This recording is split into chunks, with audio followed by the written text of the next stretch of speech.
Allí ya estamos grabando, ¿sí? Veamos entonces.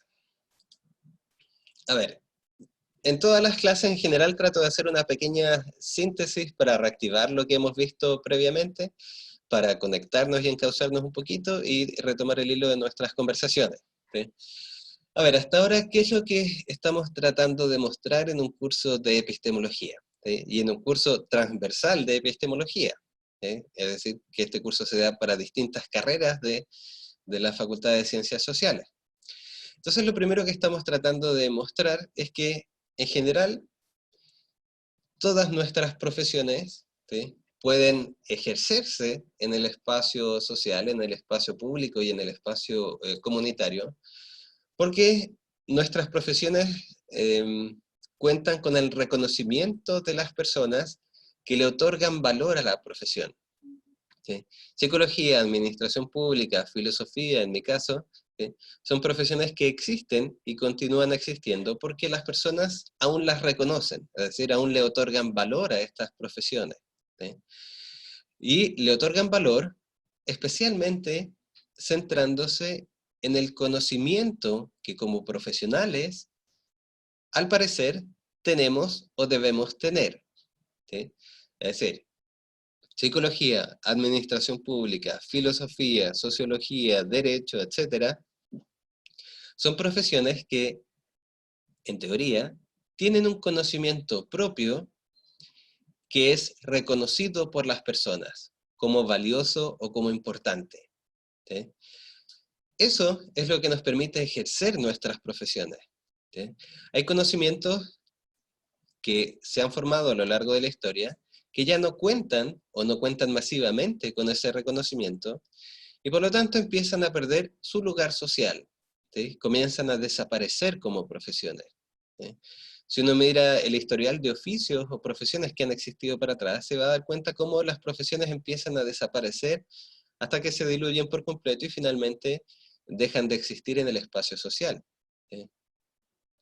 Y en particular, el conocimiento que nosotros tenemos, hemos ido tratando de mostrar que es un conocimiento que se valora de manera diferente al conocimiento que se adquiere, por ejemplo, por experiencia, o que se adquiere en un oficio, ¿sí?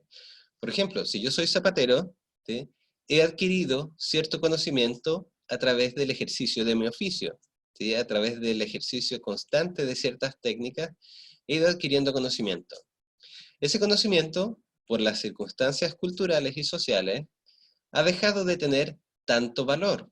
¿Por qué? Porque, por ejemplo, hoy en día, de pronto sale más barato, en términos económicos, comprarse un par de zapatos nuevos que reparar un par de zapatos que yo poseo.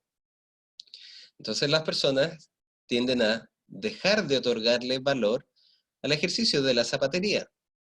Y eso conlleva, finalmente, la desaparición del oficio. ¿Me explico?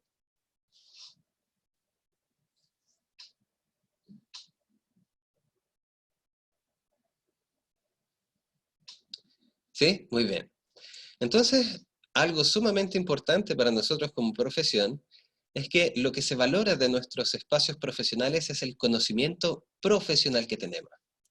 Entonces, hay que justificar en la tradición de nuestras profesiones por qué este conocimiento es diferente del mero conocimiento por experiencia, del mero o simple conocimiento que puede tener una persona que lleva años haciendo una misma práctica, pero que no se ha formado profesionalmente, ¿sí? Entonces allí comienza la necesidad de justificar, ¿sí? La epistemología entonces es un intento por justificar y comprender la producción de conocimiento, en nuestro caso profesional, ¿sí?, y cuáles son las características de este conocimiento, al mismo tiempo que buscamos también conocer cuáles son los límites de este conocimiento. Es decir, la epistemología se centra en una reflexión sobre el conocimiento que trata de encontrar sus características más importantes, cuáles son los límites que este conocimiento tiene, ¿sí?, y finalmente, por qué este conocimiento profesional tiene que ser diferente del mero conocimiento por experiencia, ¿sí? Entonces nosotros comenzamos una discusión que podríamos llamar quizás un poquito histórica, comenzando por el origen histórico de la forma que tenemos de concebir el pensamiento y el conocimiento en Occidente. ¿Sí? Allí traté de enfatizar harto que esta línea de reflexión que vamos a presentar solamente se enfoca en el espacio del conocimiento occidental. ¿Sí? No incorporamos conocimiento oriental ni ninguna de esas tradiciones. ¿Sí? Entonces, dentro de la línea del conocimiento que nos ha planteado Occidente, lo que caracteriza a este conocimiento profesional, a este conocimiento especial, por decirlo así, es, o fue en primer término, ser racional. ¿Sí? Los primeros filósofos presocráticos se distinguieron de los otros pensadores porque justamente intentaron ser racionales. Vamos a explicar cómo funciona el mundo a través de la razón. ¿Sí? Eso lo discutimos harto. Segundo, intentaron mostrar que hay un cierto método en la obtención de conocimiento. ¿Sí? Los primeros filósofos tenían un método muy básico, ¿sí? Que consistía básicamente en observar. ¿Sí? Observar atentamente, observar reiterativamente algo. ¿Sí? Eso dio cabida a lo que nosotros después llamamos la semana pasada inducción. ¿Sí? ¿Se acuerda que la semana pasada mostrábamos el caso de un niño que movía la mano, ¿sí? Saludaba a alguien en la calle y esa persona le respondía? Entonces después veía a otra persona, le movía la mano, esa persona respondía también. Entonces, oh, dijo, parece que esto, obtuvo un conocimiento, parece que esto se puede repetir. ¿Sí? Lo repitió varias veces y en todos los casos las personas le devolvían el saludo. Entonces el niño obtuvo un conocimiento, ¿sí? Que si yo muevo la mano de esta forma, las personas me van a devolver el saludo. ¿Sí? Ese conocimiento nosotros dijimos que era un conocimiento inductivo. ¿Por qué? Porque es un conocimiento que se obtiene a través de la reiteración de una experiencia en circunstancias similares. ¿Sí? Hasta aquí, ¿vamos bien? ¿Como reconectándonos?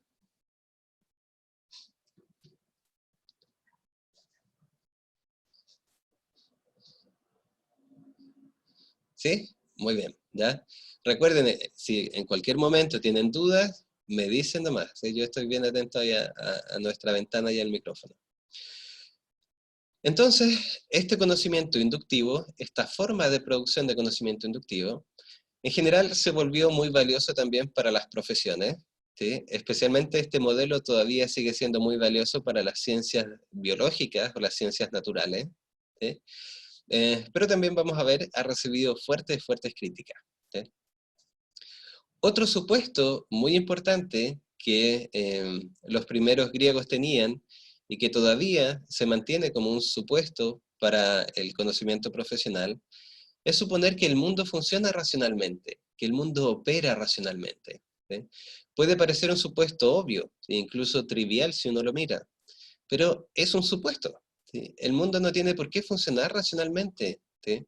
El mundo no tiene por qué funcionar en términos de causas y efectos. ¿Sí? Si lanzo una piedra, la piedra no tiene por qué caer. ¿Sí? No tiene por qué funcionar de esa manera racional. ¿Sí? Pero nosotros suponemos que es así. Y en general lo suponemos porque estamos acostumbrados a que el mundo funcione así. O quizás podríamos decir porque nosotros estamos acostumbrados a leer el mundo de esa manera, ¿sí? A leerlo racionalmente, a interpretarlo racionalmente. ¿Sí? Y además estamos acostumbrados, después va a haber una crítica muy importante sobre eso, ¿sí? Estamos acostumbrados a que el mundo ocurra con cierta regularidad. Es decir, estamos acostumbrados, por ejemplo, a que regularmente se dé un ciclo de día y noche. Como estamos acostumbrados a eso, pensamos que el mundo funciona racionalmente en esos términos, en ciclos de días y noches. ¿Ven? Entonces, por ejemplo, en nuestras profesiones estamos acostumbrados también a pensar que el mundo funciona racionalmente, ¿sí? A pedirle a las personas que actúen racionalmente, ¿sí? Y a esperar su racionalidad en estas acciones.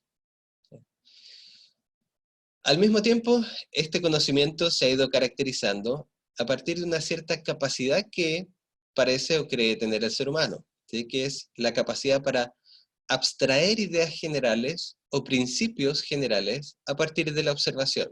¿Sí? El típico ejemplo para eso era cuando está Newton, ¿no? Cuando estaba sentado debajo del manzano, Newton, y de pronto cae una manzana. Entonces, a partir de ese hecho que observó Newton, ¿sí?, fue capaz de abstraer de esa situación real y concreta un principio de funcionamiento de la naturaleza humana, ¿sí? Y lo hizo porque poseía la razón. Es decir, la razón es capaz, al parecer, de abstraer principios que regulan el orden y el funcionamiento del mundo, ¿sí? Por ejemplo, si yo soy... si miro las cosas desde, por ejemplo, la administración pública, usted podría observar cómo funciona un espacio público, ¿sí? Y a partir de lo que observa en ese espacio público, usted podría abstraer ciertos principios de funcionamiento en las relaciones de las personas. Y podría pensar luego cómo mejorar esos principios de funcionamiento entre las personas. Empezaría a pensar cómo mejorar los procesos de producción dentro de una institución, los procesos de comunicación de una institución, y así sucesivamente, ¿sí? Es decir, nuestra razón nos permite abstraer ciertos principios que regulan la realidad. Ese era un supuesto general que comenzó a formarse desde allí con los griegos y que incluso todavía parecen formar parte, ¿sí? Si pensamos, por ejemplo, en la psicología, ¿sí? Ahí Paula quizás nos puede ayudar mucho más, eh, usted puede notar que esta idea de que nuestra razón o nuestro conocimiento puede abstraer elementos de la realidad, también parece operar en profesiones como esa, ¿sí? Es decir, en una entrevista o en un diálogo con un paciente, ¿sí?, a través de lo que el paciente me va comentando, a través de lo que el paciente me va relatando, ¿sí?, yo soy capaz de abstraer ciertas tendencias, ciertos principios de conducta de esta persona, ¿sí? Y así puedo llegar a decir, por ejemplo, que esta persona tiene depresión. Es decir, a partir de mi observación, muy bien, la chunté, ya, muy bien. A partir de esa observación, entonces, yo puedo abstraer ciertos elementos de la realidad. ¿Se fijan? Esa característica importantísima la descubrieron ya, o la dieron por supuesta ya, los primeros pensadores griegos, ¿sí? Por eso es que, en general, para todas nuestras profesiones, la racionalidad parece ser, incluso hoy en día, todavía algo muy importante, ¿sí? Porque la razón tiene esa capacidad de abstraer elementos de la realidad, ¿sí?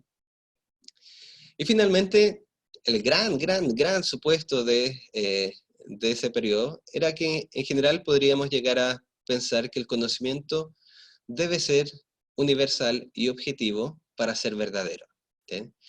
Por ahí nos saltamos grandes momentos importantes de la discusión de los griegos, ¿sí? Pero en general lo que terminó decantando es que un conocimiento para ser verdadero, ¿sí?, debe ser objetivo y debe ser universal, es decir, debe ser para todos por igual, ¿sí? No hay conocimiento subjetivo, ¿sí? No hay conocimiento singular. Desde allí se pensaba que un conocimiento para ser universal debe ser verdadero. O sea, para ser eso, para ser universal, debe efectivamente corresponder con la realidad, ¿sí? Y la realidad se presenta de una y la misma forma siempre, ¿sí? A ver, una de las matices o críticas o pequeñas discusiones que se fueron planteando en ese periodo, ¿sí?, todavía estamos recordando, fíjense, en ese periodo de los griegos, era la crítica que hicieron los sofistas, ¿sí?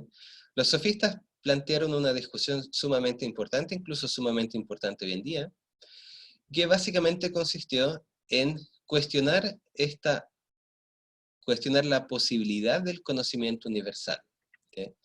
Los sofistas, básicamente, o un grupo de sofistas, planteó la idea de que el conocimiento, en rigor, en términos universales, no existe, porque todas las personas son fundamentalmente, vamos a decirlo de esta forma, subjetivistas. Es decir, todas las personas tienden a mirar el mundo desde sus propios criterios, desde su propia experiencia, desde su propia cultura. ¿Sí? Y por lo tanto, cuando yo imagino cómo es el ser humano, lo imagino desde mi propia cultura, desde mi propio sitio histórico, temporal y cultural. ¿Sí? Lo imagino desde mí. ¿Eh? Entonces, que yo de pronto diga, el ser humano es A, B, C y D, los sofistas van a decir, muy bien, eso es muy cierto para usted, pero para mí, que yo estoy situado en otra cultura, en otra perspectiva, en otro tiempo, el ser humano es X, Y, Z. ¿Se fija? Entonces, la crítica importantísima que planteaban los sofistas es que todo conocimiento en rigor, y en último término, es relativo. Y si eso es cierto, si realmente todo conocimiento es relativo, entonces las profesiones como tal desaparecen. ¿Sí? Piense, por ejemplo, en lo que estamos haciendo ahora. El conocimiento que yo le estoy planteando, ¿es un conocimiento verdadero o es un conocimiento relativo? ¿Es un conocimiento tal cual como yo lo veo o es un conocimiento más universal y más objetivo? No se preocupe, Paula, ¿sí? Voy a subir todo, no se preocupe. Este conocimiento que yo planteo entonces, ¿es más universal o más relativo?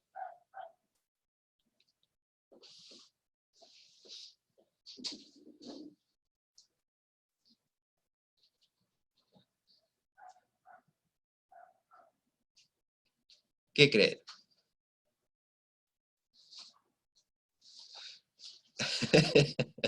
Sí, pues es una pregunta muy difícil también, porque fíjese también en las consecuencias. Si este conocimiento que planteo es solamente relativo, es decir, es un conocimiento que yo planteo desde mi perspectiva, ¿qué valor tiene entonces para el resto de las secciones? ¿Qué valor tiene para el programa? ¿Sí? ¿Realmente estoy dando cuenta del programa o estoy dando cuenta solo de lo que yo creo sobre el programa? ¿Sí? Llévelo ahora mismo a sus propias profesiones. ¿Okay? Si todo el proceso de formación profesional que ustedes reciben es meramente subjetivo, entonces al final, y en último término, cada uno de ustedes está aprendiendo a ejercer su profesión tal cual como usted la entiende, pero no de manera universal. Es decir, cada uno de ustedes, por ejemplo, va a ser un administrador público, una administradora pública, tal cual como usted entiende la administración pública. Pero eso no va a ser la misma manera en que entiende la administración pública su compañero, su compañera o la persona que la va a contratar. ¿Se fija? Entonces el problema es muy serio porque si realmente todo es relativo, si todo conocimiento es relativo, entonces nuestras profesiones también desaparecen.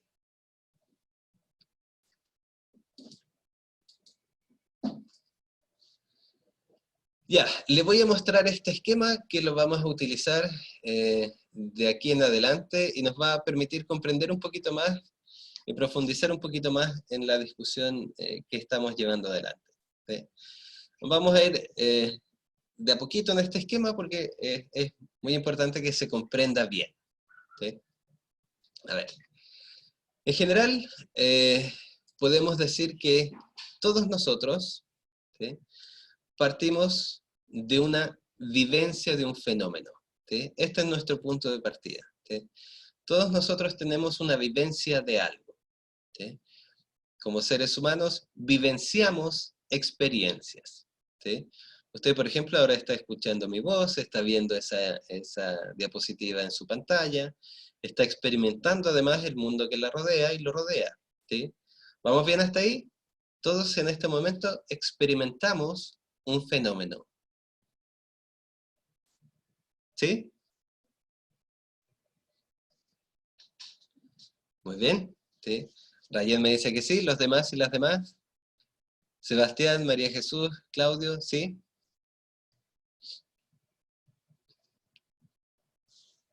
Ok. Todos entonces y todas estamos experimentando algo. ¿Sí? Ahora, tras vivenciar eso, tras experimentar aquello que estamos experimentando, lo que a continuación hacemos es conceptualizarlo, darle una forma conceptual. ¿Sí? Es decir, esto que yo estoy experimentando, Ahora lo conceptualizo y digo, estoy experimentando una clase, estoy escuchando al profesor, estoy mirando la pantalla. ¿Se fija? Ocupo conceptos que me permiten comprender lo que estoy experimentando. ¿Sí? Es decir, nosotros podemos conceptualizar muchas de nuestras experiencias. Pero, en este paso es muy importante que vean algo. ¿Todas nuestras experiencias pueden ser conceptualizadas? ¿Todas nuestras vivencias pueden ser puestas en conceptos, en palabras, en ideas?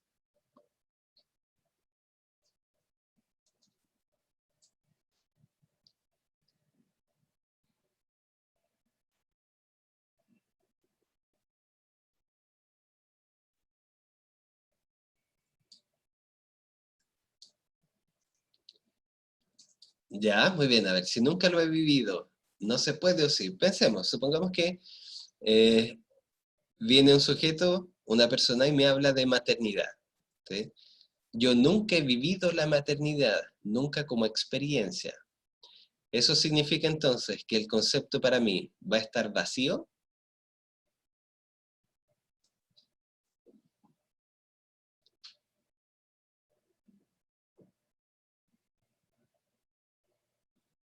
No, muy bien, el concepto lo voy a poder comprender, pero no voy a tener la vivencia de la maternidad.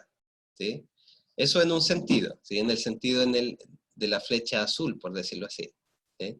Pero en ese mismo sentido de la flecha azul, también quería mostrarles que en rigor no todas nuestras vivencias necesariamente pueden ser puestas en palabras o conceptos. Por ejemplo, si yo me pincho el dedo con una aguja, yo digo, me duele. ¿Sí? Ya, hacia allá vamos, Sebastián. ¿Sí? Hay un elemento, ¿sí?, de nuestras experiencias que no necesariamente puede ser conocido plenamente, o en estas palabras, no necesariamente puede ser conceptualizado plenamente. ¿Sí? Y por lo tanto, parece ser que siempre es posible pensar que hay algo de nuestras experiencias que no logramos conceptualizar o no logramos conocer plenamente. Déjeme volver al ejemplo. ¿Sí? Me pincho el dedo con una aguja y digo, me duele. Termino con mi pareja y digo, me duele. ¿Ambas experiencias son iguales? ¿Las vivo de la misma manera?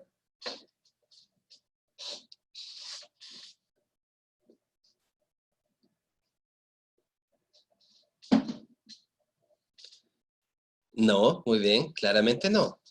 Pero fíjese que ocupamos la misma palabra, me duele. ¿Qué quiere decir eso? Que nosotros tenemos muchos conceptos, ¿sí?, para apresar o para comprender o para conocer vivencias, pero no todas las vivencias pueden ser conocidas o conceptualizadas. ¿Me explico? No todas las experiencias que nosotros tenemos las podemos traspasar a un conocimiento claro y cierto. ¿Sí? Muchas de estas experiencias, como dice Sebastián, van a quedar en un espacio de un conocimiento vago, y algunas ni siquiera van a poder ser conocidas a través de palabras. ¿Sí? Van a quedar en el plano de la experiencia vivida, pero no en el plano del conocimiento. ¿Me explico? Hacia allá vamos a ir con la discusión, María Jesús. ¿Sí? Este esquema nos va a permitir comprender cómo las distintas escuelas, empirismo, materialismo, racionalismo, etcétera, van haciéndose cargo de los límites del conocimiento. ¿Sí? Para nosotros toda esa discusión va a ser muy importante porque, en términos profesionales, nosotros actuamos, ¿sí?, y generamos acciones desde las posibilidades que se abren a partir del conocimiento. ¿Sí? Supongamos que yo soy un enfermero. Le pregunto al paciente, ¿le duele su dedo? Sí. Entonces, a partir de la conceptualización que hizo el paciente, de poder explicar su experiencia a través de la palabra dolor, yo hago ciertas posibilidades, por ejemplo, darle un calmante. Pero todo aquello que el paciente no pudo conocer, todo aquello que el paciente no pudo expresar con palabras, ¿sí? Yo como enfermero lo perdí y por lo tanto no voy a poder actuar en relación a eso. ¿Me explico? Las posibilidades que nosotros como profesionales realizamos se basan en lo que podemos conocer, ¿sí? Y por lo tanto, todo aquello que no pueda ser conocido o llevado a conceptos, finalmente no se va a traducir en nosotros como profesionales en acciones concretas. ¿Me explico?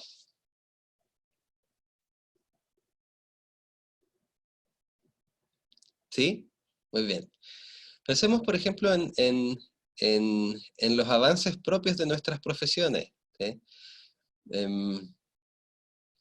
Pensemos, por ejemplo, en los procesos de administración pública, ¿ya? Usted me va ayudando allí en eso. Supongamos que yo intento mejorar eh, la cadena de mando, ¿sí? De una institución, ¿sí? La comunicación entre los distintos estamentos de una institución, ¿sí? Entonces, mi teoría actual en esta área me dice que las personas, para tener una comunicación efectiva, tienen que manejar el mismo idioma, ¿sí? Muy bien. Entonces, ¿qué es lo que haría usted para mejorar la comunicación al interior de una institución?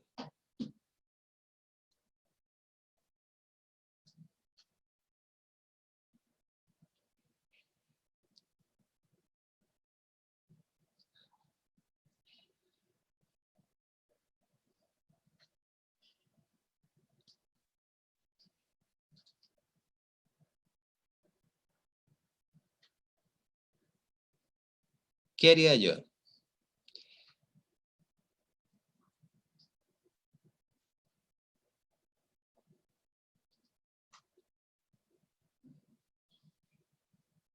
¿En qué debería fijarme?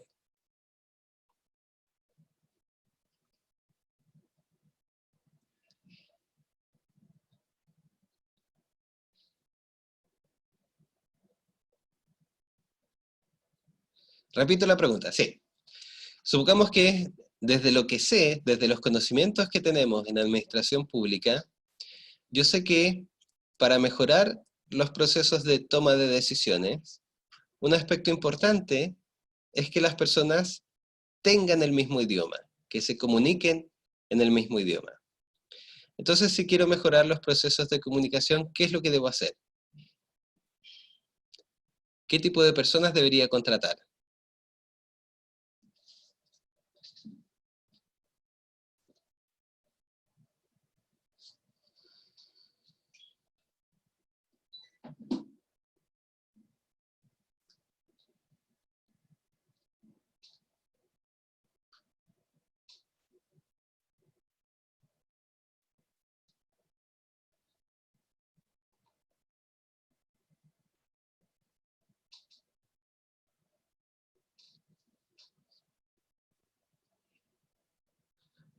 Por ejemplo, ¿podría contratar personas que hablasen idiomas diferentes?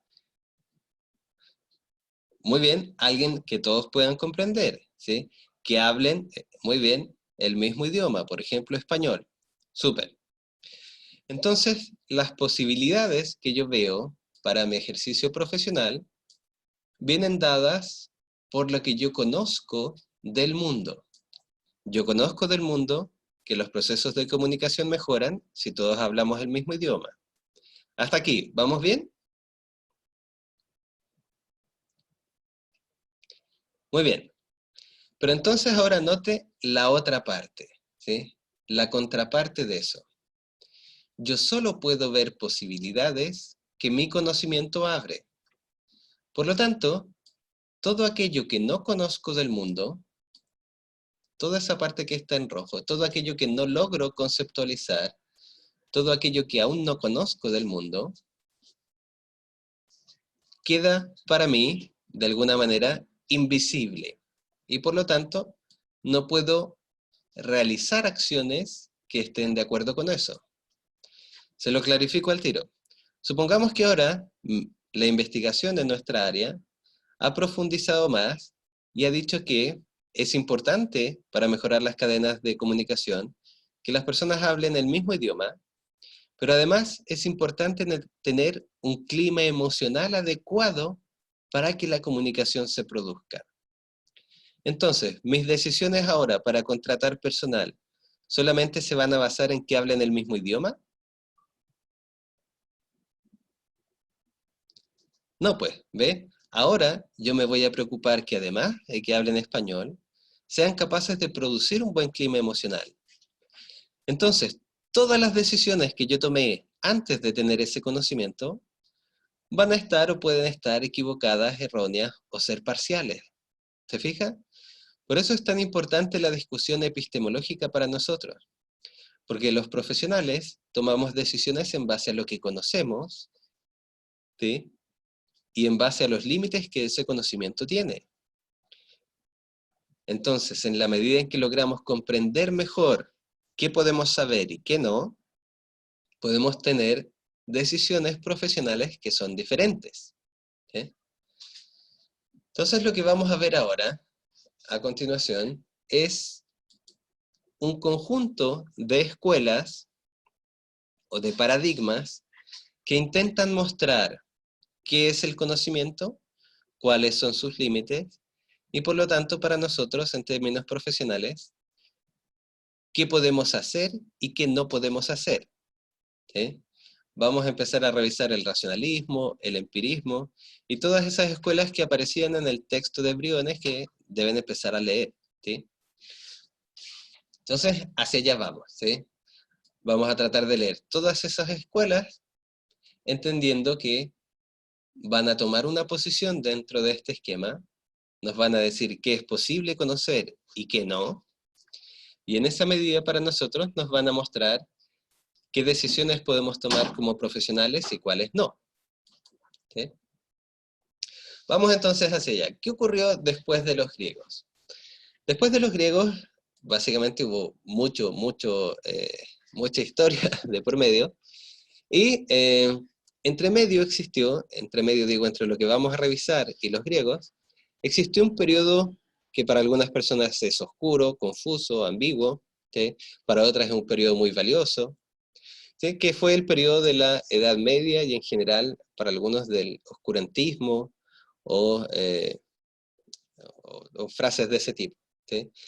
Básicamente lo que ocurrió allí es que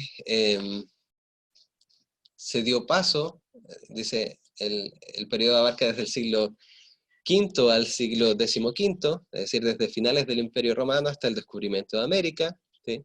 Algunos acontecimientos importantes de este periodo fue el paso a un sistema feudal, ¿sí? Muchas civilizaciones, entre ellas la civilización griega, perdió su poder, su énfasis, ¿sí? Y todos los conocimientos por allí que tenían los griegos quedaron un poco dispersos. ¿Sí? No, María Jesús, no era necesariamente para esta clase, pero, o sea, les va a servir muchísimo para esta clase, al menos para lo que vamos a ver ahora del racionalismo. ¿Sí? En la medida en que ustedes lean antes los textos, mucho mejor porque pueden ir dándose cuenta de hacia dónde va la discusión de la clase, ¿sí? Y pueden ir profundizando también en la lectura de ese texto. ¿Sí? Por eso es muy bueno lo que hizo usted de leerlo cuanto antes. ¿Sí? En ese periodo también de la Edad Media, el cristianismo agarró mucho impulso, agarró mucha potencia para dirigir la estructura social y el ordenamiento social. También limitó, para algunos, la producción de conocimiento y la reflexión sobre el conocimiento, ¿sí? Para otros la profundizó. ¿Sí? Pero en nuestro caso va a ser más bien concebida como una etapa oscura, donde la racionalidad que había sido levantada por los griegos, de alguna manera cedió de nuevo ante las convicciones religiosas, y se perdió mucho de lo que de alguna forma se había ganado. ¿Sí? Allí le dejo algunos videos que puede ver muy interesantes, especialmente la película El nombre de la rosa, donde se muestra un poco cuál era el tipo de tensiones que empiezan a aparecer para algunos pensadores, ¿sí? Cómo se puede pensar libremente en un espacio marcado por la religión, ¿sí? Donde hay reflexiones que no pueden ser realizadas, ¿sí? Pero bueno, ese periodo, al menos en nuestro programa, no lo vamos a considerar, y vamos a dar una especie de salto a la modernidad, ¿sí? La modernidad marca el retorno al racionalismo, por eso pegamos el salto, ¿sí? No queremos quedarnos en la discusión de las creencias religiosas, pasamos al salto, damos el salto hacia el racionalismo, y de nuevo se retoma la discusión que allí había quedado con los griegos, ¿sí? Volvemos a preguntarnos en qué consiste la ciencia y cuál es el lugar de la razón en esta producción del conocimiento científico, ¿sí? Esta modernidad viene marcada por muchos cambios, ¿sí? Económicos, aparece el capitalismo, en políticos aparecen ciertos tipos de monarquía, hay cambios geográficos, hay cambios ideológicos, sociales, es decir, es un periodo de mucha convulsión, ¿sí? Especialmente importante para la reflexión en lo social es la aparición de la burguesía y la aparición de personas que llamamos mecenas, ¿sí? Que financiaban y sostenían la investigación racional y reflexiva, ¿sí? Por lo tanto, muchos de los autores que vamos a revisar fueron sostenidos social y económicamente por mecenas, quienes de alguna manera también recibían un estatus diferente al fomentar las artes, la reflexión y las ciencias humanas, ¿sí? Comencemos entonces esta discusión moderna, ¿sí? Recuerden, lo más importante de esta discusión moderna es que de nuevo volvemos a la pregunta por la ciencia, qué es conocimiento científico y qué no. Veníamos de un periodo de la época medieval donde había mucho conocimiento religioso, mucha creencia no necesariamente verdadera, eh, y era necesario clarificar qué es ciencia y qué no, ¿sí? Recuerde que en un momento a las personas se les mejoraba tratando de sacarle los espíritus malignos de adentro, ¿sí? Le abría las venas para que los espíritus malignos salieran del cuerpo, ¿sí? Entonces se hacía necesario para esta época una discusión muy clara sobre qué es conocimiento científico y por lo tanto verdadero, y qué es mera superstición religiosa, ¿sí? Entonces, vamos a ver cómo parte esta discusión.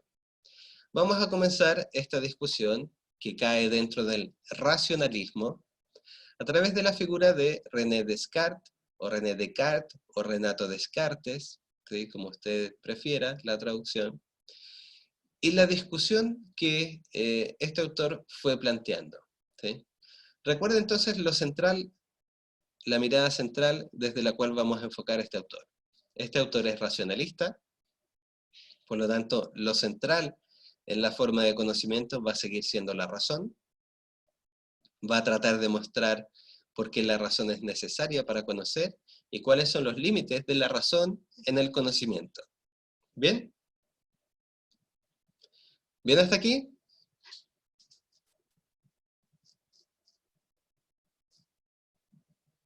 Ya, muy bien, ¿sí? Ahí María Jesús empieza a poner inmediatamente los temas que leyó, ¿sí? Sebastián, vamos entonces a discutir un modelo o paradigma que se llama racionalismo, ¿sí? Un representante del racionalismo fue este autor, Renato Descartes, ¿sí? Y lo central para esta discusión es que él sigue colocando como criterio para el conocimiento el uso de la razón, ¿sí? Por eso el nombre, racionalismo, ¿sí? Entonces él se va a preguntar, ¿qué es posible conocer racionalmente? ¿Qué no es posible conocer racionalmente? ¿Y cómo podemos tener un conocimiento científico y racional claro y verdadero? ¿Bien ahí, Sebastián?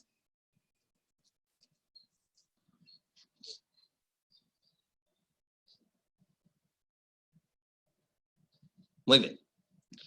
Vamos entonces con Renato Descartes. Lo primero que Descartes intenta hacer es mostrar la unidad de todo conocimiento, ¿sí? Si bien es cierto, existe la matemática, la física, la geometría, la ciencia médica, ¿sí? Para él, todo el cuerpo de conocimientos tiene un tronco común, ¿sí? Que es la capacidad del ser humano para conocer a través de la razón. ¿Sí? Renato Descartes es considerado filósofo y científico, ¿sí? Matemático, parte de la idea de convicción fundamental de que la ciencia, entendida como un gran árbol de conocimiento, como un gran árbol del saber, ¿sí? Es única, aunque se aplique a diferentes objetos. Es decir, aunque tengamos conocimiento en psicología, en administración pública, en derecho, en historia, en filosofía, todas esas formas particulares de conocimiento tienen un tronco común, que es la capacidad humana para conocer. ¿Bien? En todas esas ciencias ocupamos una y la misma capacidad humana, que es la razón y su capacidad para conocer el mundo. ¿Por qué hace eso? Porque su interés fundamental, como dijimos hace un ratito, consiste en mostrar qué debe ser llamado conocimiento y qué no, qué es ciencia y qué es mera superstición. ¿Sí? Entonces comienza su reflexión mostrando en primer lugar que lo más importante del conocimiento, ¿sí?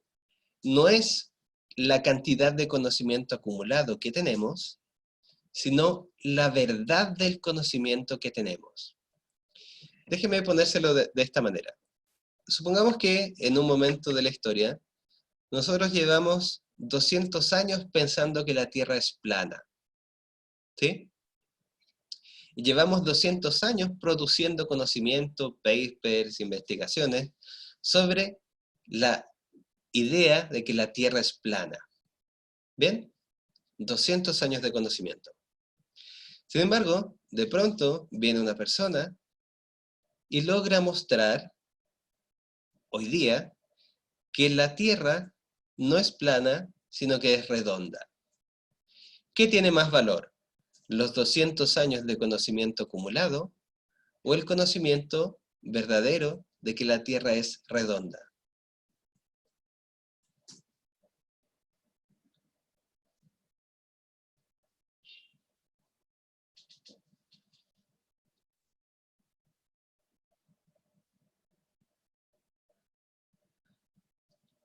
¿Ya? ¿Me lo pregunta o lo afirma Sebastián? ¿Qué es más importante, el conocimiento acumulado por años o el conocimiento verdadero? Muy bien, al comienzo no van a creer. Muy cierto, María Jesús, ¿sí? Pero ¿qué es más importante desde su perspectiva? ¿Un conocimiento que es verdadero o un conocimiento que tiene años de acumulación y desarrollo? Ya, muy bien. Verdadero con pruebas irrefutables. Es decir, lo que intenta mostrar allí Descartes o Descartes es que más importante que la acumulación de conocimientos es que ese conocimiento sea verdadero. ¿Sí? No porque llevemos 200 años haciendo algo, ¿sí? Que creemos de cierta forma, eso va a tener más valor que un conocimiento verdadero sobre lo mismo. Si llevamos 200 años abriendo venas de las personas para sacar el mal que hay dentro, eso es más importante que un conocimiento verdadero sobre la sangre y cómo tratar la enfermedad. ¿A qué médico iría usted? ¿Al de 200 años abriendo venas para sacar los males internos? ¿O al conocimiento o al médico que tiene conocimiento verdadero sobre cómo funcionan las enfermedades? Aunque lleve un año de práctica. Al actual. Muy bien. Claro, al actual, al que de alguna manera tiene conocimiento verdadero.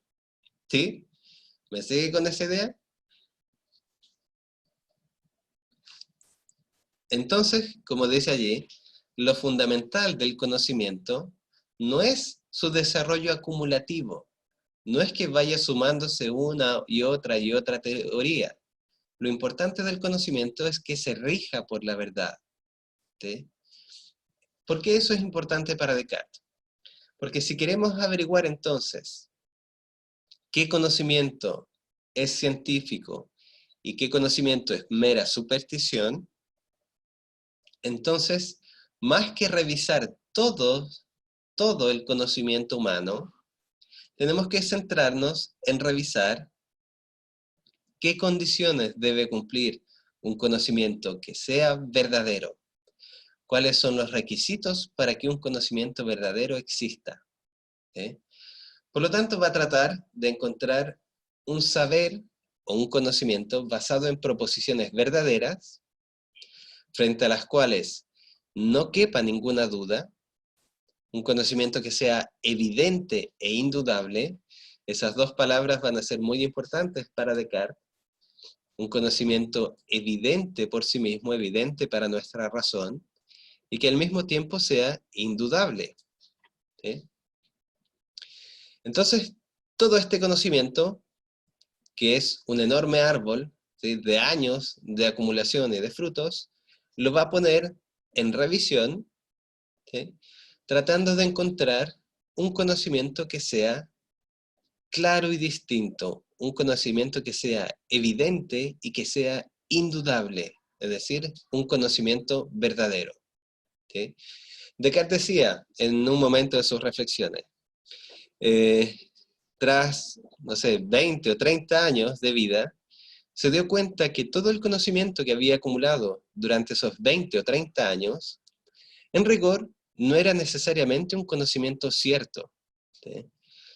Y si no era un conocimiento cierto, entonces no era un conocimiento mediante el cual, ¿sí?, o a través del cual, yo pudiese tomar buenas decisiones y sabias decisiones en la vida. Entonces dijo, es momento de encontrar un conocimiento verdadero y evidente frente al cual yo pueda tomar todas las decisiones de mi vida y frente al cual yo pueda tener la certeza de que el conocimiento que voy produciendo desde allí permita producir cimientos fuertes y verdaderos para el desarrollo de la ciencia. ¿Sí? No sé si me expliqué con eso. Con la intención que tiene Descartes, con la intención del racionalismo de Descartes.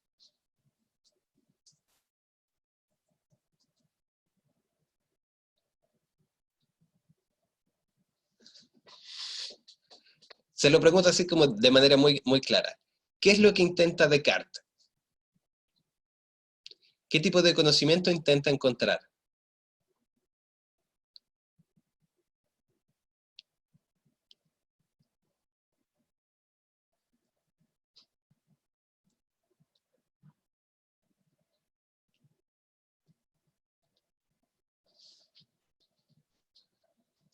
¿De acuerdo? Esos dos términos están bien orientados, pero son todavía muy humildes en relación a lo que Descartes quiere encontrar. Descartes no quiere encontrar un conocimiento meramente válido, es decir, un conocimiento que las personas acepten. Él quiere encontrar qué tipo de conocimiento. Más fuerte que válido. Más potente que válido. Eso. Descartes quiere encontrar un conocimiento verdadero. ¿Sí? Tener la seguridad que el conocimiento que va a encontrar es verdadero. ¿Sí? No necesariamente allí, Sebastián, tangible, porque tangible es lo que nosotros podemos tocar. ¿Sí? De hecho, Descartes, al ser racionalista, va a darse cuenta que quizás aquello que yo veo es más dudable, es más fácil ponerlo en duda que las ideas. ¿Sí? No voy a avanzar mucho en eso. Por ahora, precisemos. Descartes entonces quiere encontrar conocimiento verdadero. ¿Sí? Absolutamente verdadero, que no tenga duda alguna de que es verdadero. ¿Y por qué quiere hacerlo? Porque quiere clarificar qué conocimiento es científico y qué conocimiento no es científico. ¿Sí? De una vez por todas, dice Descartes, es hora de hacerse cargo del problema y echar agua sobre estos mares turbulentos y oscuros. ¿Sí? De una vez por todas hay que poder decir qué es conocimiento verdadero y científico y qué no lo es. Y para eso vamos a buscar conocimiento verdadero y los criterios que me permitan decidir qué conocimiento es verdadero y qué no. ¿Bien hasta ahí?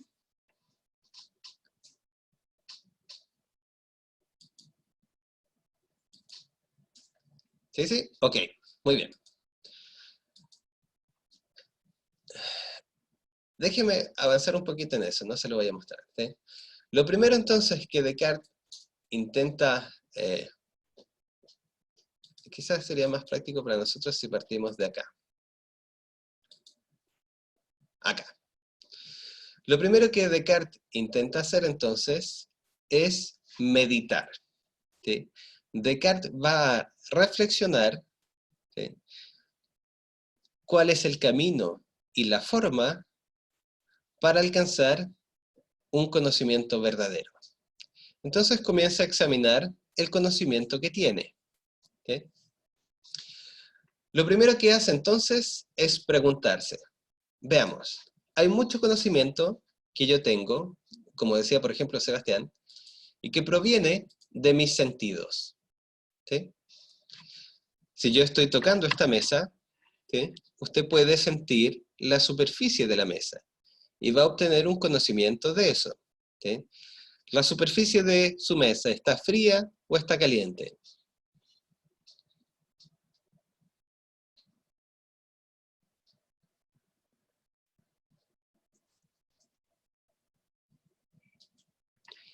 ¿Es lisa o rugosa? ¿Cómo es?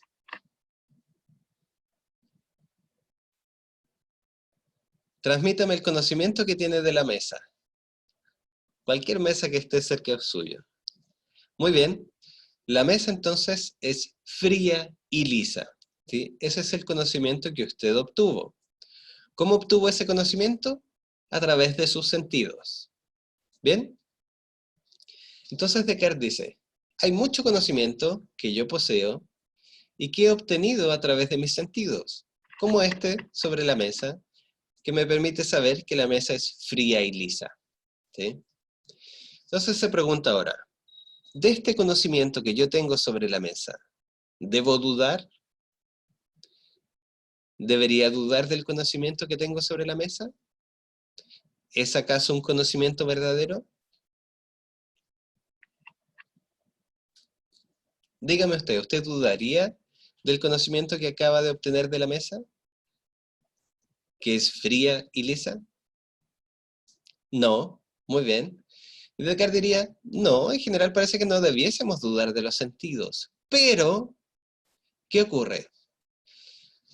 A lo largo de nuestra experiencia, también nos hemos dado cuenta que nuestros sentidos nos engañan. ¿Sí? Fíjese en este esquema y cómo vamos. ¿Sí? Comenzamos a reflexionar y comenzamos a examinar nuestro conocimiento. El primer conocimiento que examinamos es el conocimiento que proviene de los sentidos. ¿Sí? Y me doy cuenta que puedo dudar en parte del conocimiento que tengo a través de los sentidos. ¿Sí? Por ejemplo, hay cosas y objetos que perciben mis ojos y que son mal percibidos, porque están lejos, porque mi vista está cansada, o incluso, por ejemplo, cuando voy en la carretera y veo de pronto a lo lejos un charco de agua. ¿Ese charco de agua realmente existe en la carretera?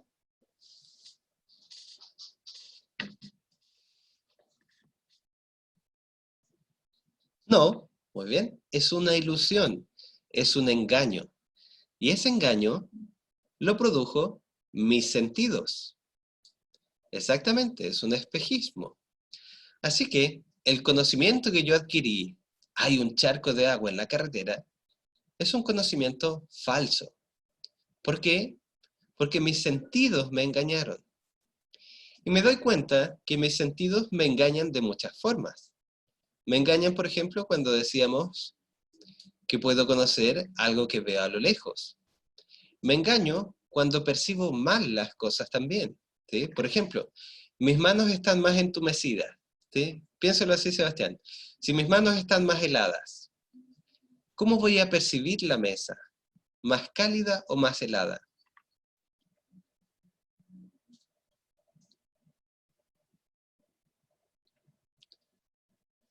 Recuerden lo que ocurre cuando hace frío en nuestras manos. ¿Cómo percibimos el mundo?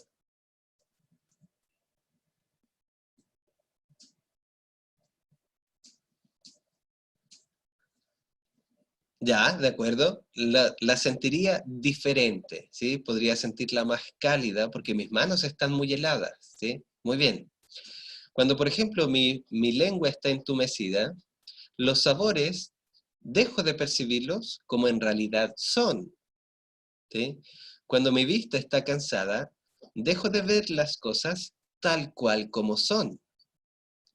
Entonces, se pregunta Descartes, y responda usted, el conocimiento de mis sentidos, el conocimiento que obtengo a través de mis sentidos, ¿es indudable?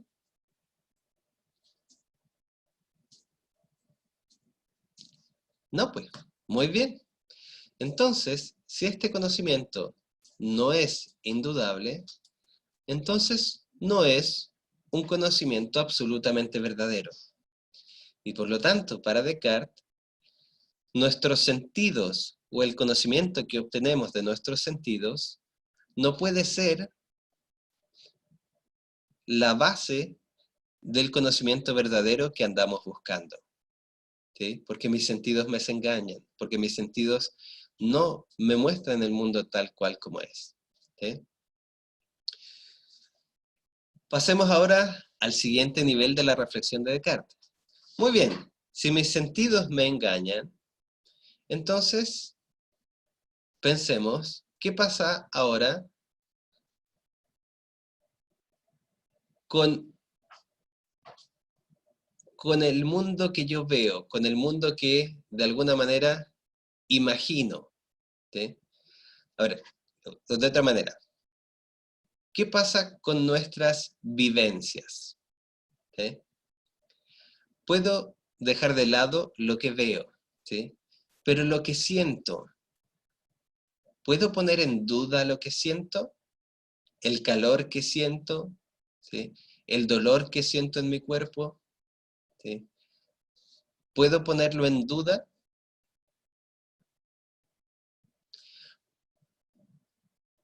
Muy bien, Rayen dice que no. Es decir, Descartes se está preguntando, es cierto, puede que yo me engañe al pensar que hay un charco de agua, ¿sí? Pero no me voy a engañar al sentir frío en mi mano. ¿Cómo me voy a engañar en la sensación que tengo? ¿Cómo me voy a engañar de que estoy sintiendo algo? ¿Sí? Entonces Descartes ahora muestra, bueno, piense por un instante, ¿qué ocurre con los sueños? ¿Ha soñado usted, por ejemplo, que se cae, que está cayendo?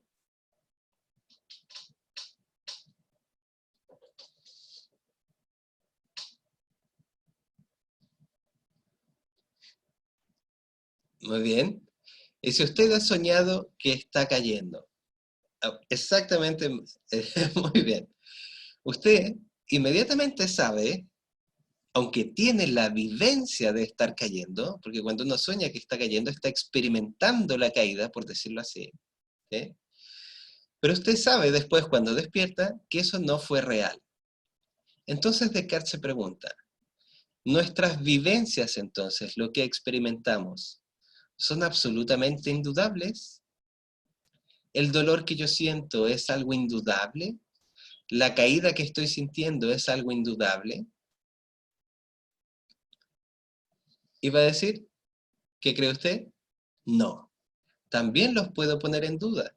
Así como yo me doy cuenta que en un sueño todas aquellas experiencias que viví eran falsas, también es posible pensar hipotéticamente, ¿sí?, que todo lo que estoy viviendo ahora también sea parte de un sueño o de una experiencia soñada, ¿sí? ¿Vio Matrix?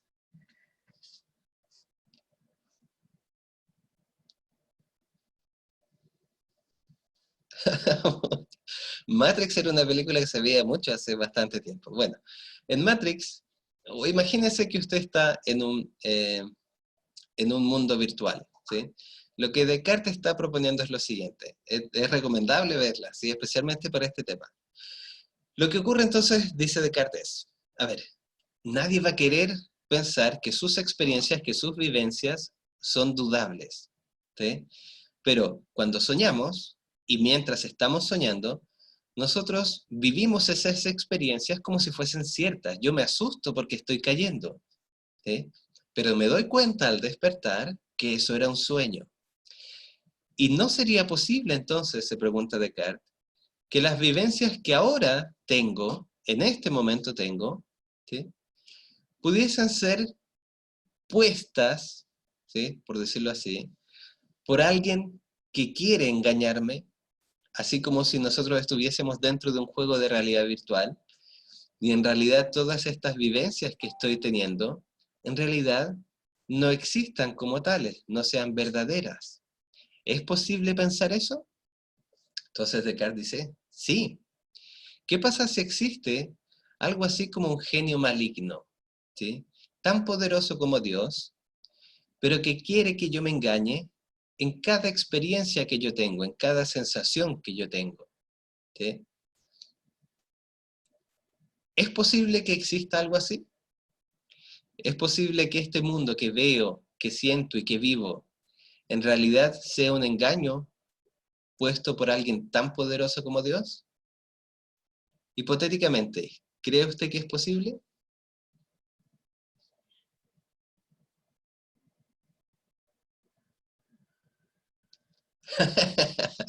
Ya, muy bien. Hipotéticamente sí es posible, solo en términos de hipótesis, ¿sí, María Jesús? Solo como un postulado, ¿sí? Eso, es una alternativa, es una posibilidad. Y recuerde que Descartes lo que está tratando de buscar es un conocimiento absolutamente indudable, ¿sí? Entonces, bueno, Descartes dice, sí, es posible pensar, aunque no lo crea, pero es posible pensar que todas nuestras experiencias son producidas por alguien tan poderoso como Dios que quiere que yo me engañe, ¿sí? Que me ha puesto, por decirlo así, diríamos hoy en día, en una especie de mundo virtual donde todo lo que vivo en realidad ni siquiera existe, ¿sí? Donde este cuerpo que yo veo ni siquiera existe como tal. Puede que yo sea una esfera, puede que sea una rana que está imaginando que tiene un cuerpo humano, ¿sí? Es posible si pensamos a alguien tan poderoso como un Dios maligno. Así que todas nuestras experiencias pueden ser puestas en duda, ¿sí? Ah, pero va a decir alguien, ¿y las matemáticas también pueden ponerse en duda? ¿Puedo engañarme al sumar 2 más 2 y decir que el resultado es 4? ¿Puede haber alguien que pueda llegar a poner en duda eso? Entonces, él va a decir, de nuevo, es posible, ¿sí?, pensar que Dios, este Dios maligno, incluso puede engañarme en aquello, ¿sí? Incluso puede llegar a engañarme con respecto a las matemáticas, las sumas y la geometría, ¿sí?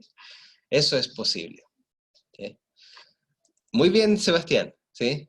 Son exactas y debiesen ser exactas, ¿sí?, en el mundo donde yo acepto las reglas de la matemática, ¿sí? En el mundo donde yo acepto lo que significa el número, conozco lo que significa la suma y lo acepto como tal, ¿sí?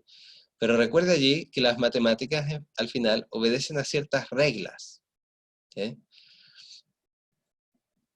Entonces, lo que intenta hacer Descartes, no voy a recorrer toda la meditación aquí con ustedes, pero básicamente lo que intenta hacer Descartes en esta meditación primera es poner en duda todo, ¿sí? De nuevo, recuerde siempre lo importante o a dónde quiere llegar Descartes. Descartes quiere llegar a mostrar que existe un conocimiento indudable y que existen criterios para encontrar ese conocimiento indudable, ¿sí? Entonces lo primero que intenta hacer es poner en duda todo, ¿sí? Todo, todo, todo, absolutamente todo lo que conoce, desde las cosas que siente, sus experiencias, la matemática, incluso la existencia misma al postular algo así como Dios, ¿sí? Un Dios maligno que quiere que me engañe de todo. ¿Para qué lo hace? ¿Sí? Vamos a dejar un poquito el espacio de la reflexión y vamos a ser un poquito más precisos. ¿Para qué hace todo esto Descartes? Intenta hacerlo para mostrar, déjeme borrar eso que está allí, ¿sí?, para mostrar que en último término existe algo indudable, en el ser humano. Existe un espacio o un criterio que el ser humano puede movilizar para alcanzar un conocimiento verdadero. ¿Sí? Y el conocimiento verdadero, finalmente va a llegar a decir Descartes, de nuevo no voy a recorrer todas las meditaciones de Descartes, pero a lo que llega es que básicamente nosotros, asegurando ciertas condiciones, por ejemplo que Dios es bueno, ¿sí? Podemos tener la tranquilidad y la confianza en que el conocimiento verdadero no está en los sentidos, sino que están en las ideas. ¿Sí? Por eso es racionalista. ¿Sí? Déjeme limpiar un poquito toda esa reflexión dudosa de antes. ¿Sí? Descartes pone en duda todo el conocimiento y finalmente da una vuelta bastante curiosa donde termina diciendo, pero Dios es bueno y en realidad no va a querer que nosotros nos engañemos en todo. ¿Sí? Dios va a querer que nosotros, a lo menos, tengamos una idea que es absolutamente indudable, o una idea desde la cual podemos partir todo este enorme árbol de conocimiento y de las ciencias. ¿Sí? Y esa idea la encuentra justamente en la idea de Dios. ¿Sí? Vamos a llegar a eso. Por ahora, clarifiquemos solamente para no perdernos en esta discusión. ¿Sí? Descartes pone en duda todo. Después de poner en duda todo, va a llegar a afirmar que el conocimiento verdadero es posible. Luego afirma que ese conocimiento verdadero es un conocimiento verdadero de ideas y no de objetos sensibles, y que por lo tanto el conocimiento verdadero proviene del uso de la razón y no del uso de los sentidos. Hasta allí precisando. ¿Vamos bien?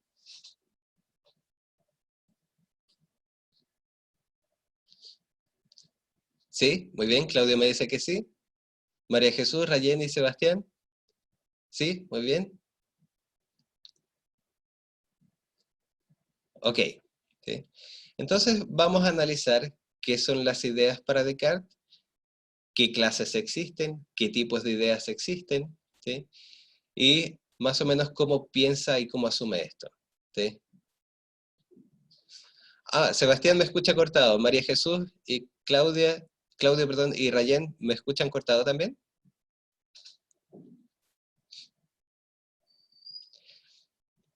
Ah, ya, muy bien. Sebastián, entonces, ubíquese siempre cerca de su router, o en general siempre es más conveniente conectarse por cable, ¿ya? En la medida en que esté disponible para nosotros. ¿Bien? Entonces, lo primero que Descartes comienza a afirmar es que nuestras ideas son representaciones. ¿Sí? Tal como ven en la imagen, por ejemplo, ese sujeto frente a sí está haciendo un huevo frito y en su mente tiene la idea de huevo, ¿sí? La idea del huevo frito. ¿Sí? ¿Qué significa una representación? La idea representa algo que está fuera de ella. ¿Sí? La idea es una especie de construcción de algo que está fuera de ella. ¿Sí? Por lo tanto, tenemos ideas del huevo frito, tenemos idea de la mesa, tenemos una idea del sol que veo, tengo una idea de mi cuerpo. ¿Sí? Y eso lo obtengo a través de la razón. Igual como veíamos en los griegos. ¿Sí? Nuestra razón abstrae algo de ese mundo que ve y produce una idea. ¿Vamos bien hasta ahí?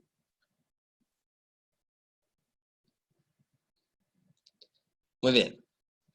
Ahora dígame usted, nuestras ideas, las ideas que tenemos en nuestra mente, ¿son solamente de lo que hemos visto y experimentado? Dígame una idea que usted tenga en su mente, pero que nunca lo haya experimentado a través de los sentidos.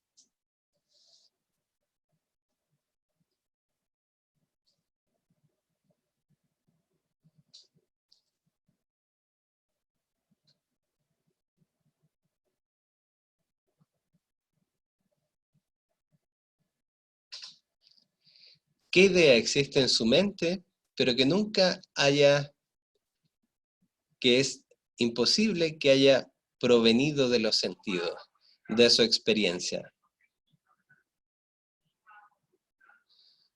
De acuerdo, pero alguien podría decir, muy bien, yo nunca he experimentado mi vuelo, ¿sí? Pero usted ha visto objetos volar. Entonces de ahí obtiene la idea de volar. Yo veo un pájaro volando, de ese movimiento entonces abstraigo la idea de volar. ¿Qué es lo que nunca puede haber visto en su experiencia y que aún así usted tenga una idea?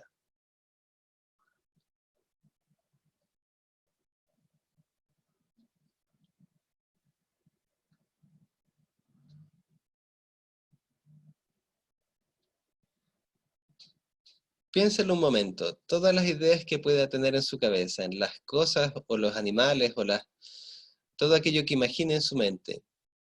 ¿Cuál de todas esas ideas nunca ha existido, nunca ha estado, no es posible experimentar con los sentidos?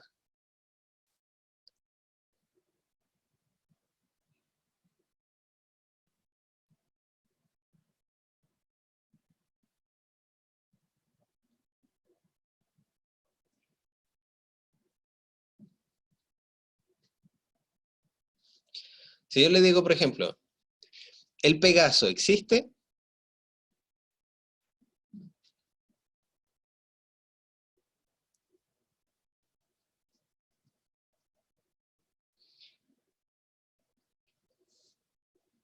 Muy bien, en las películas sí, muy bien dibujado, pero en la realidad no. Pero a pesar de que no existe en la realidad, usted tiene una idea de Pegaso, ¿sí? ¿Cómo se produjo esa idea? ¿Cómo se produjo en su mente la idea de Pegaso?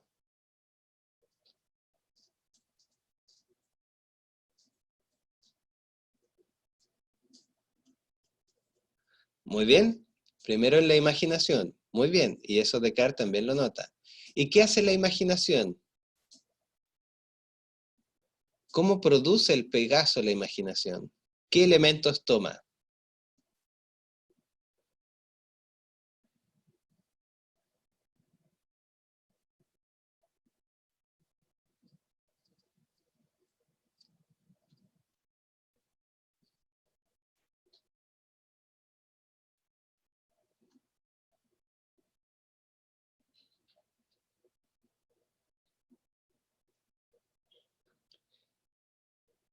¿Cómo produzco en mi mente el Pegaso? ¿Qué hace mi imaginación? ¿Qué partes toma? Toma un pedazo de de dos alas y un caballo. Muy bien, exactamente, eso hace Claudio, ¿sí? La imaginación toma ideas del caballo, toma la idea de las alas, muy bien María Jesús, y las junta. Es decir, la imaginación compone. ¿Y qué elementos ocupa para componer? Ideas más simples, ¿sí? Tomo el cuerpo de un caballo, tomo la idea de las alas, las pongo juntas, las compongo, y mi imaginación entonces produce ahora un Pegaso, ¿sí? Entonces, tenemos ideas que son representaciones de objetos externos, la idea de huevo, la idea de paila. Tenemos ideas que son una composición de ideas más simples, como el Pegaso, que es una composición de la idea de caballo y la idea de ala, ¿sí? Y hay otro tipo más de ideas, que para Descartes, al menos, no necesariamente surgen de una composición de ideas más simples. Si yo pienso, por ejemplo, ahora, y piénselo usted, en la idea de Dios.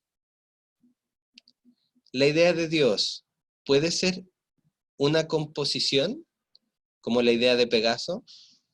Cuando yo pienso en Dios, estoy pensando en un conjunto de ideas más simples, y eso es lo que es Dios.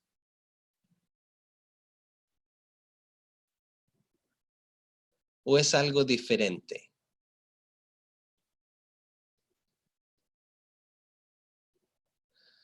Primero clarifiquemos. ¿Hemos visto a Dios? ¿Tenemos experiencia externa de Dios? No, muy bien. Así que no es una idea que represente algo externo. Ahora, ¿es una idea que se forme a partir de ideas más simples? Muy bien, María Jesús. Tenemos una especie de representación gráfica en la Biblia, ¿sí? Que va a mostrar, por ejemplo, al Dios con barba. Pero ese en rigor no es la idea misma de Dios. Esa es una representación más caricaturizada de Dios, ¿sí? La idea de Dios, así como ser omnipotente, ¿sí? Como ser máximo, ¿sí?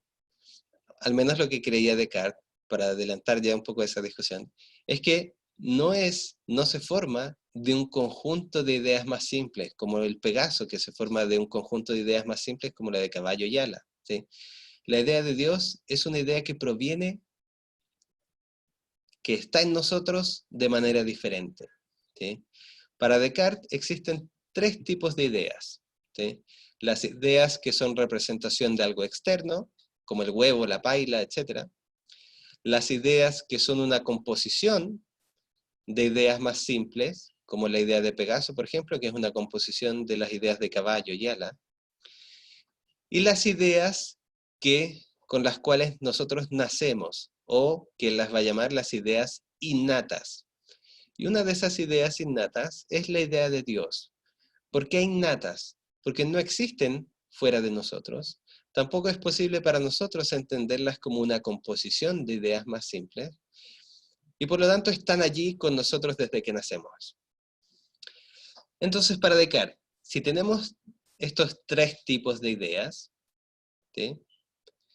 Y a su vez, estos tres tipos de ideas tienen orígenes que son diferentes. Unas son representaciones de cosas externas, otras son creadas por la imaginación, y otras son ideas que están en nosotros desde que nacemos. El siguiente paso consiste en fijar un criterio para saber cuáles de estas ideas son verdaderas y cuáles no, ¿sí? ¿Qué ideas van a ser verdaderas y cuáles no? ¿Sí? Es decir, ¿cuáles ideas van a ser finalmente verdad y fuente de conocimiento y cuáles no?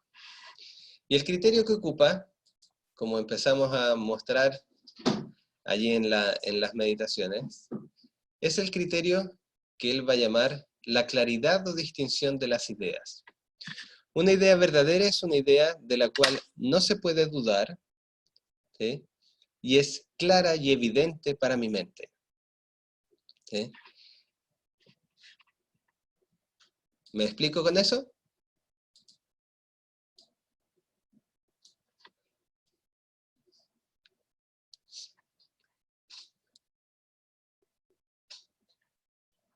¿Sí? Muy bien, es decir, tratemos de precisar esto para que no se nos quede así como en la nebulosa, ¿sí? El racionalismo que Descartes propone, ¿sí? Primero entonces es un paradigma en epistemología, ¿sí? Que propone primero que el conocimiento es conocimiento racional, ¿sí? Nosotros adquirimos conocimiento a través de la razón y no a través de los sentidos, ¿sí? Segundo, este conocimiento racional que propone Descartes es un conocimiento que se basa en encontrar ideas verdaderas, ¿sí?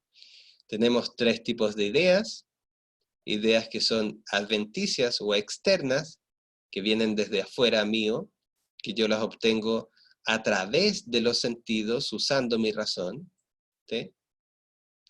Tenemos ideas que provienen de la imaginación, que son composiciones de ideas más simples, como el Pegaso. Y tenemos ideas que son innatas, es decir, que nacieron con nosotros, como la idea de Dios, ¿sí? Entonces ahora lo que Descartes propone es que el conocimiento de estas ideas es un conocimiento verdadero, siempre y cuando las ideas que yo tengo sean indudables, claras y distintas a mi razón. Indudables, claras, es decir, que estén allí presentes para mi razón, y, y que se puedan distinguir de otras ideas. ¿Sí? Eso es lo que está tratando de plantear. Ese es el conocimiento verdadero que nosotros podemos tener. ¿Sí? Por eso nosotros, en parte, en nuestras tradiciones, intentamos definir conceptos. Porque al definirlos, nosotros buscamos diferenciarlos de otros conceptos. Y en la medida en que los definimos bien, ¿sí? En la medida en que los precisamos bien, podemos tener claridad sobre lo que estamos diciendo. ¿Sí? Por ejemplo, si tenemos en psicología tipos de patologías mentales, lo que va a buscar la psicología es definir con precisión qué es una depresión y qué es un trastorno bipolar. ¿Sí? En la medida en que yo los defina adecuadamente, que los delimite adecuadamente, la patología, la depresión, va a ser clara para mí. Y cuando yo esté frente a un paciente que presenta esos síntomas, voy a poder decir con verdad que tiene una depresión. Pero ¿qué pasa si mi definición es vaga o ambigua? Cuando esté frente a ese paciente, ¿voy a poder decir con claridad y verdad que tiene depresión?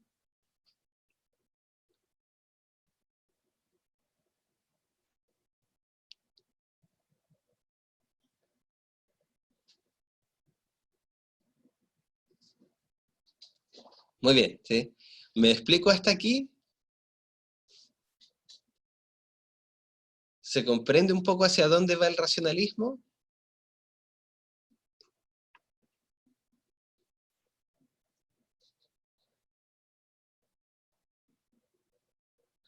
Ya, muy bien, María Jesús entiende. Rayén y Claudio, ¿sí? Ok, muy bien, ¿ya? Entonces, quizás, ¿por qué es importante el racionalismo para nosotros en esta discusión? ¿Sí? Piense ahora en su propia profesión, ¿sí? Todas nuestras profesiones tienen en algún punto esta idea de racionalismo incorporado, ¿sí? Esto que discutía recién, la necesidad de clarificar definiciones, ¿sí? La necesidad de que sean estas definiciones evidentes para una razón, ¿sí? La necesidad de que el conocimiento racional que tengamos, de las ideas que tengamos, sean indudables, ¿sí? Por ejemplo, piense lo que ocurre con nosotros hoy en día en nuestro contexto a propósito de un resfrío común, por ejemplo, y el COVID, ¿sí? Si miramos los síntomas que tiene uno y que tienen otro, en algún momento se vuelven muy parecidos, y Descartes ocuparía la palabra indistinguibles. Por lo tanto, si yo digo que esa persona está resfriada, usted podría dudar hoy en día si eso es un resfrío. Así que la afirmación, esa persona está resfriada, es posible ponerla en duda. ¿Me explico? Por eso Descartes está tratando de buscar ideas racionales que sean indudables, porque solo así podemos asegurar que el conocimiento que yo produzca a partir de esas ideas también sea indudable. ¿Mm? Por eso el paso que dimos hace un rato, de poner en duda todo, le sirvió a Descartes para tratar de encontrar justamente el criterio que le permita distinguir ideas falsas de ideas verdaderas. ¿Sí? Es cierto que su criterio es un poquito ambiguo, ¿sí? Claridad y distinción, ¿qué significa eso? ¿Cómo una idea es clara para mí? ¿Sí? Pero es quizás lo más que pudo hacer Descartes en aquel momento. ¿Sí?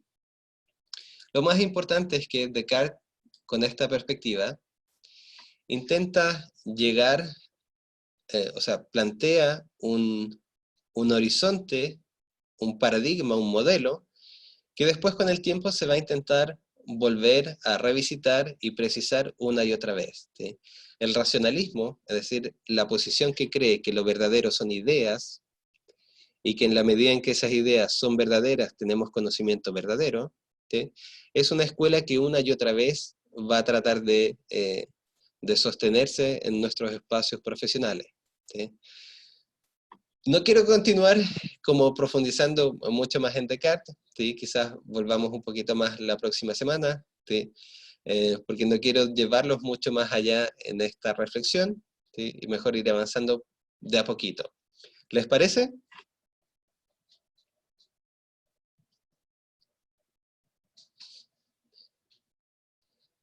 ¿Sí? Muy bien.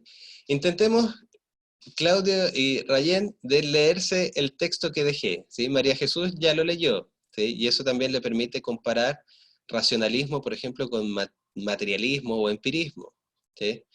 La próxima clase vamos a hacer un poco más de comparación entre paradigmas, ¿sí? Vamos a evitar ser un poquito tan reflexivos, ¿sí? Y vamos a precisar mucho más la discusión, ¿ya?